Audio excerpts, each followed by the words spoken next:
Good morning class. एक बार फिर से आपका लक्ष्य 24 में स्वागत है और मैं राज सर आपका इस प्लेटफॉर्म पर स्वागत करता हूं। आज मैं दिशा से एक ऐसा प्रश्न लेकर आया हूं जो कि निश्चित रूप से आपको परीक्षा में आता है और ये आपको बहुत परेशान भी करता है। और वह प्रश्न क्या है, मैं आपको प्रश्न बता रहा हूं और अगर आप चाहें तो वीडियो को रोक करके इसको एक बार हल करने का प्रयास करिएगा और देखिएगा कि आपको परेशानी में यह प्रश्न डाल रहा है या नहीं डाल रहा है। प्रश्न क्या है? प्रश्न है, एक व्यक्ति एक वृत्ताकार मैदान के केंद्र बिंदु पर खड़ा था। एक व्यक्ति जो है, एक वृत्ताकार मैदान है जिसके सेंटर पॉइंट पर वो क्या था? खड़ा था। वहां से वह सीधा दक्षिण की ओर चलता है। उस सेंटर पॉइंट से वो सीधा कहाँ चलता है? दक्षिण की ओर चलता है। फिर बाएं मुड़ता है और मैदान का किनारा पकड़कर चलता है और कुल दूरी का 3/8 भाग तय करता है। जितना भी दूरी चलना है उस पूरे दूरी का 3/8 भाग तय करता है। फिर पश्चिम दिशा की ओर मुड़ जाता है और सीधा चलता है और मैदान के दूसरे किनारे पर आ जाता है।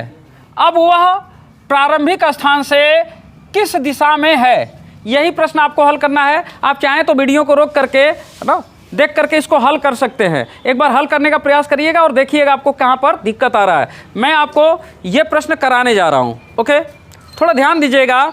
जब भी इस तरह की बात आएगा कि कोई व्यक्ति वृत्त में चलेगा तो वृत्त में उसकी चली गई दूरी को कैसे मेजर करोगे आप?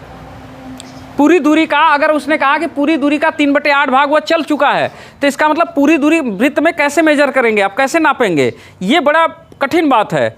चलिए आइए देखिए, दूरी नापने का 2 तरीका हो सकता है जब कोई आदमी वृत्त में चलता है तब। जैसे कि मैंने ये वृत्त बनाया, ठीक, ये वृत्त का क्या है? Centre point. तो कोई आदमी यहाँ पर चल रहा है, ये परिधि पर, इस परिधि को पकड़ करके ऐसे चल रहा है। तो अब परिधि पर उसकी द्वारा चली गई दूरी, इस परिधि की लंबाई आप नाप लीजिए, वही उसके द्वारा चली गई क्या होगी? दूरी होगी। तो अब परिधि नापने से अच्छा है कि परिधि किस बात पर निर्भर करेगा? देखिए, परिधि इस बात पर निर्भर करेगा कि उसका सेंटर से ये जो दूरी है, ये कोण, जैसे कि कोई व्यक्ति 90 कोण चलेगा, अगर यहाँ से अगर चलना शुरू किया, अगर कोई व्यक्ति मान लीजिए ऐसे ही चल रहा है या ऐसे चल रहा है, ओके, ऐसे ही चल रहा है, तो जैसे ही वो 90 डिग्री कोण तय करेगा, जानते हैं कितना दूरी तय कर लिया? पूरी दूरी का 1/4 हिस्सा तय कर लिया। तो दूरी हम कोण से भी नाप सकते हैं और परिधि से भी नाप सकते हैं। तो हमको ये परिधि तो नहीं मालूम है, लेकिन कोण तो हमारा फिक्स होता है 360 डिग्री। अगर किसी ने कहा कि हमने भैया पूरा दूरी का 3/8 हिस्सा चल लिया, यानी पूरे 360 डिग्री का 3/8, 8 के 8, 8 चौके 32, 8 चौके 32, 32, 8 पचे 40, 5 3 15, 3 पचे 15, 3 चौके 12 और 12 1 13, 135 डिग्री, 135 डिग्री वो चल दिया।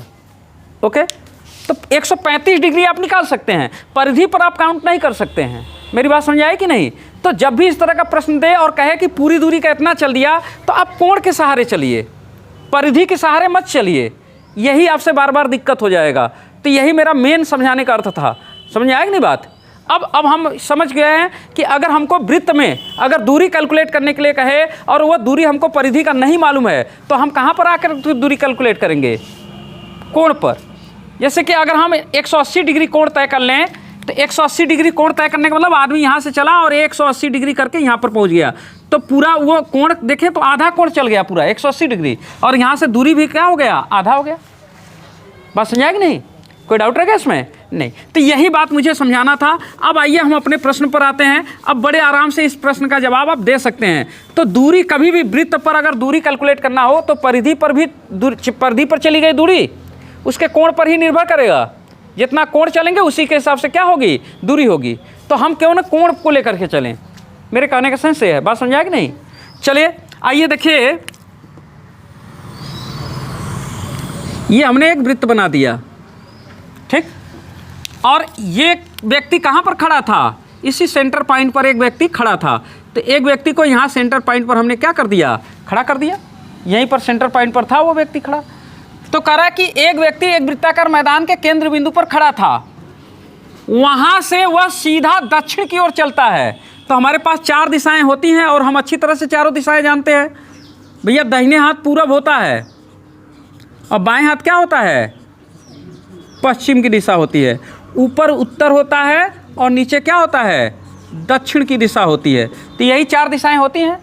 तो एक व्यक्ति क्या करता है कि वहाँ से सेंटर पॉइंट से सीधा दक्षिण की ओर जाता है। दक्षिण मतलब नीचे की ओर, ये ऐसे आता है सीधे दक्षिण ऐसे, ओके, दक्षिण की ओर आता है, दक्षिण की ओर मुड़ता है और मैदान का किनारा पकड़ कर चलता है। तो मैदान का किनारा, तो अब ये मैदान के किनारे पर आ गया, यही ना किनारा किनारा है, तो मैदान के किनारे पर पहुंच जाता है और मैदान का किनारा पकड़ के क्या करना है, चलना शुरू करता है और मैदान का किनारा पकड़कर चलता है और कुल दूरी का 3/8 भाग तय करता है। अब चलेगा तो दुए तरफ चलेगा, मैदान का किनारा पकड़ के चाहे ऐसे चले चाहे ऐसे चले, लेकिन वो कह रहा है बाएं मुड़ने के लिए, तो जैसे ऐसे आया है बाएं ऐसे मुड़ जाएगा। तो बाएं ऐसे किनारा पकड़ करके वो चलना शुरू करता है और कुल दूरी का कितना चलता है, कुल दूरी का 3/8। अब कुल दूरी हम कहाँ से नापेंगे, कोण से नापेंगे।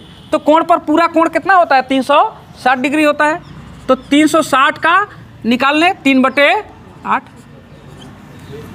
तो 300 कितना होगा, कितना कोण होगा, चलिए 8 के 8, 8 चौके 32, 8 पचे 40, 3 पचे 15 और 3 चौके 12, 1 13, 135 डिग्री, ओके। पूरा कोण 360 डिग्री, तो 3/8 डिग्री मतलब 135 डिग्री, यानी यहाँ से 135 डिग्री चलता है। 135 डिग्री का मतलब समझ रहे हैं, 90 डिग्री प्लस 45 डिग्री, यही ना। तो यहाँ से आएगा तो लगभग यहाँ पर आ जाएगा, तो उसका कितना हो जाएगा, 90 डिग्री हो जाएगा। और 90 डिग्री के बाद उसको और 45 डिग्री जाना है। तो 45 डिग्री का मतलब देखिए, कहने का मतलब कि ये पूरा फिर 90 हो जाएगा, तो यही 45, इतना, ओके, बस समझा कि नहीं। तो ये व्यक्ति जो है 135 डिग्री का कोण तय करता है और ये यहाँ पर पहुँच जाता है, यानी ऐसे ही आ रहा है और यहाँ पर पहुँच जाता है। यहाँ पर आने के बाद फिर क्या करता है, फिर पश्चिम दिशा की ओर मुड़ जाता है। तो यहीं से पश्चिम दिशा, पश्चिम क्या है, बाएं हाथ की तरफ, यहीं से पश्चिम दिशा पकड़ लेता है, यानी यहाँ से ऐसे चलना शुरू करता है, इस तरह से, ठीक। और दूसरे किनारे पर आ जाता है, यानी यहाँ पर पहुँच गया होगा, पश्चिम दिशा की ओर मुड़ता है और सीधा चलता है और मैदान के दूसरे किनारे पर आ जाता है। अब वह प्रारंभिक स्थान से किस दिशा में है, प्रारंभ वाले स्थान से किस दिशा में है, तो प्रारंभ यही था। तो इस दिशा से अगर हम चारों दिशाएं यहाँ पर बना दें, तो यहाँ से ये ऐसा ही वो पा रहा है अपने आप को। तो ऊपर क्या है, उत्तर दिशा है और दाहिने हाथ क्या है, और बाएं हाथ क्या है, पश्चिम दिशा है। तो उत्तर पश्चिम की दिशा में अपने आप को पाता है। तो अब वो प्रारंभिक स्थान से किस दिशा में है, उत्तर पश्चिम की दिशा। तो उसकी दिशा होगी क्या, उत्तर पश्चिम, प्रारंभिक स्थान से उत्तर पश्चिम। और जहाँ पर पहुँचा है वहाँ से अगर देखा जाए उसका प्रारंभिक स्थान किस दिशा में है, तब यहाँ से आप चारों दिशाएं बना के बता लेंगे ना। तो ये बात तो हमारा पहले भी हो चुका है। तो कोई डाउट रहेगा, इस तरह का अगर प्रश्न आता है तो निश्चित रूप से आपको क्या करेगा, थोड़ा परेशानी में डालेगा। तो ध्यान दीजिएगा कि जब इस तरह का प्रश्न आए तो दूरी कैलकुलेट करने की बात आए तो आप कोण से कैलकुलेट करिए, यहाँ से 360 डिग्री से, क्योंकि ये दूरी कैलकुलेट करने का कोई जरिया आपके पास नहीं है। चलिए, अब वो तो निर्भर करेगा ना, अभी और बड़ा पर भी चल सकता है। चलिए देखा जाएगा बाद में ना। तो बस वीडियो को देंगे यहीं पर विराम और आपको कहेंगे अलविदा, खुदा हाफिज़, जय श्री राम, जय Hind. Thank you very much.